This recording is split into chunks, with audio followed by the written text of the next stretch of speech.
We begin here. Residents say Israel's military reportedly carried out airstrikes in Rafah hours after Israel told Palestinians to evacuate parts of the southern Gaza city.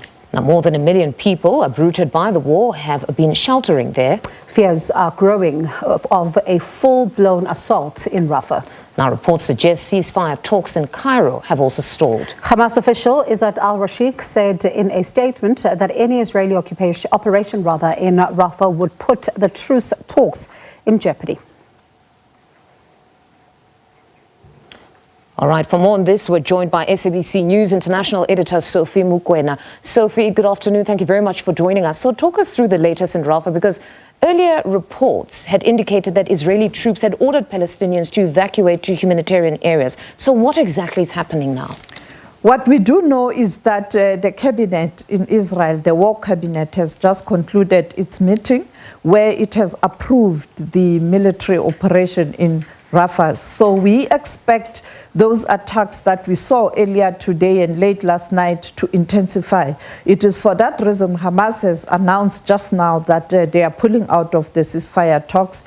And also in any negotiations, they went as far as saying that the military operation in Rafah will not be a picnic for military or the Israel Defense Force. That speaks to they stand ready to hit back, and therefore, you know, what does that mean? It means ordinary people are going to be caught in a crossfire, and therefore tonight things are not looking good in Rafah and also in Gaza. The UN has issued a statement condemning the latest move. On the other hand, the human rights chief has also indicated that this is going to be a catastrophe when Israel military move into Rafah. We expect President Biden to speak to the King of Jordan, and maybe something will come up. But as you know, on many occasions, Benjamin Netanyahu has defied even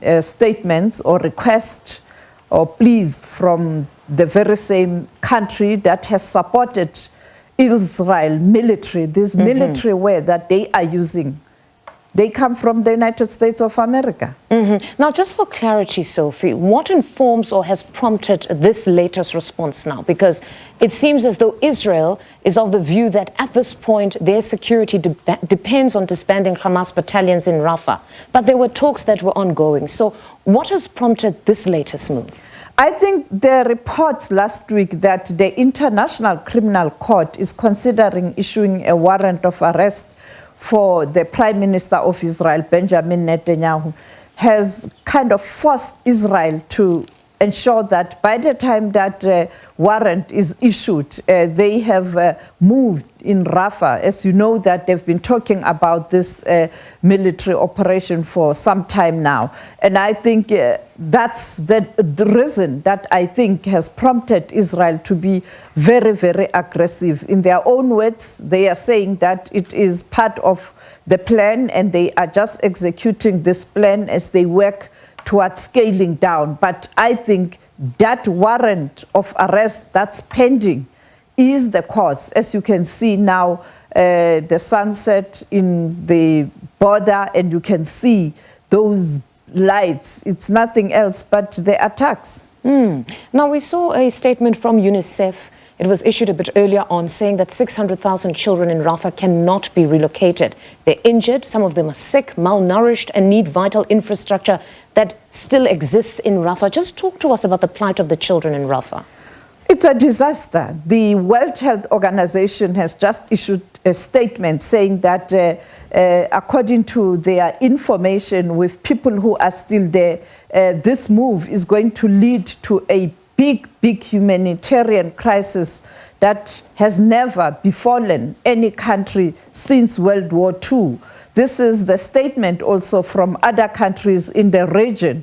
And we know that the hospital or the healthcare system have completely collapsed. And therefore, those who will be injured during this operation, they won't get help. That is help in terms of health assistance. And therefore, it is a disaster.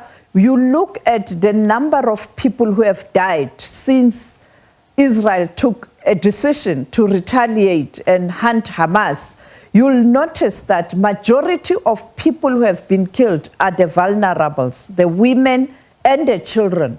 Not much is being seen in terms of Hamas itself. Here and there, they do kill the generals and those who are at the leadership of Hamas. But ordinary people are the ones who have died, women and children in particular. When you look at the visuals, it's no surprise that Israel has taken a decision to ban broadcaster Al Jazeera, because Al Jazeera was able to lay bare the atrocities, the harsh life, the cruelty, the deaths, particularly pertaining to vulnerable people in Palestine. It's quite concerning that ordinary civilians continue to be targeted because, as we understand international law, you have to minimize the targeting or actually bombing into places where there are civilians. But Sophie, thank you very much for your time this evening. We trust you to keep us abreast of all developments as they happen. That's Sophie Mokoena, SABC News International Editor.